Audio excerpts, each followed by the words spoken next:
আমার প্রিয় ছেলে মেয়েরা, আশা করি তোমরা সবাই ভালো আছো, সুস্থ আছো। আমি তোমাদের লিপিকা সিস্টার।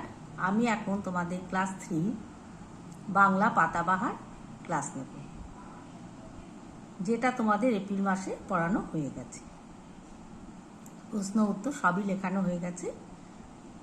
আমি এখন তোমাদের এটা একটু ভালো করে পড়াবো। নৌকা যাত্রা কবিতাটা তোমরা কিভাবে পড়বে সেইটা আমি এখন তোমাদের দেখাবো। নৌকা যাত্রা কবিতাটা কার লেখা? রবীন্দ্রনাথ ঠাকুর। এবার দেখো, মধুমাঝির ওই যে নৌকাখানা বাঁধা আছে রাজগঞ্জের ঘাটে, কারো কোনো কাজে লাগছে না তো, বোঝাই করা আছে কেবল পাটে। তাহলে এই 4টে লাইনের মধ্যেই দেখো কতগুলো উত্তর, কতগুলো প্রশ্ন, কতগুলো উত্তর। মাঝির নাম কি ছিল?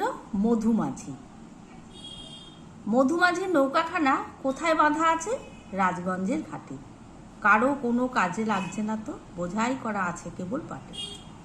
তাহলে মধুমাঝির নৌকাতে কিসে বোঝাই করা আছে? পাটে। বা মধুমাঝির নৌকায় কি বোঝাই করা আছে? পাট। বুঝতে পেরেছ? ঠিক এইভাবে তোমাদের খুঁটিয়ে খুঁটিয়ে পড়তে হবে আর কবিতাগুলো ভালো করে মুখস্থ করতে হবে।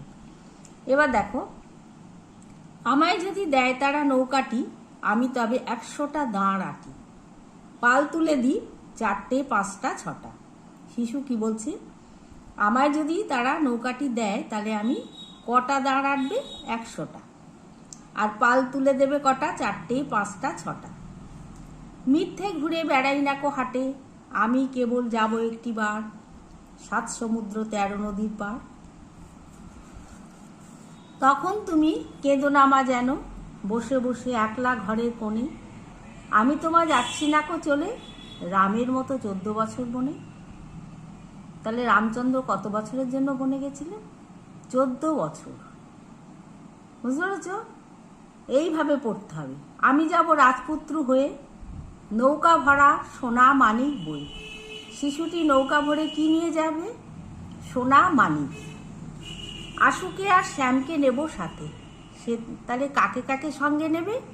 আশুকে আর শ্যামকে। আশু আর শ্যাম তার বন্ধু, তাদের সে সঙ্গে নিয়ে যাবে। আমরা শুধু যাব মা 3 জনে, আমি কেবল যাব একটি বার, 7 সমুদ্র 13 নদীর পার।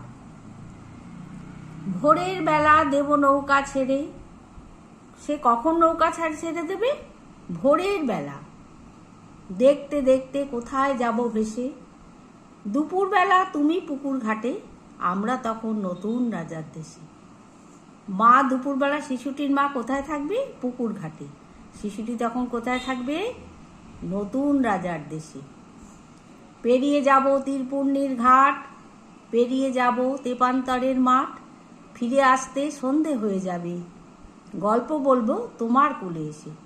তাহলে শিশুটি সন্ধেবেলা ফিরে এসে কার কোলে বসে গল্প বলবে? তার মায়ের কোলে। আমি কেবল যাব একটি বার, 7 সমুদ্র 13 নদীর পার।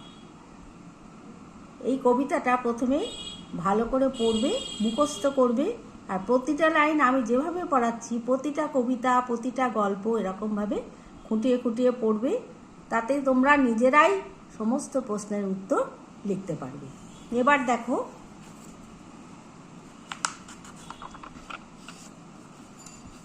সঠিক উত্তরটির নিচে দাগ দাও।